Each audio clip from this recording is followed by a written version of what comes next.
Pocas cosas nos inquietan más como médicos cuando recibimos una citación del juzgado. Siempre nos planteamos ¿para qué será realmente? ¿Qué habré hecho? ¿Qué habrá pasado? ¿Cómo tengo que comportarme? ¿Qué tengo que responder? ¿Cómo tengo que actuar si me citan como perito judicial? ¿Qué pasa en un juicio de maltrato, o de agresión, o de lesiones?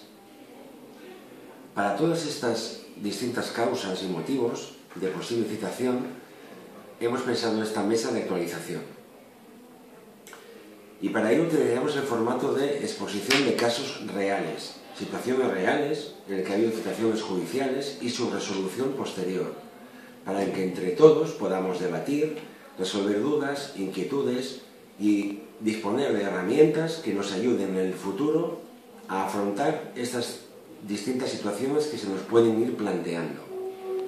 Por todo ello, y porque seguro que nuestro ponente lo va a hacer estupendamente y os va a gustar la manera de enfocar el caso y los temas, os invito a que hagáis el esfuerzo del sábado día 13 a acudir al Congreso y asistir a nuestra mesa de actualización.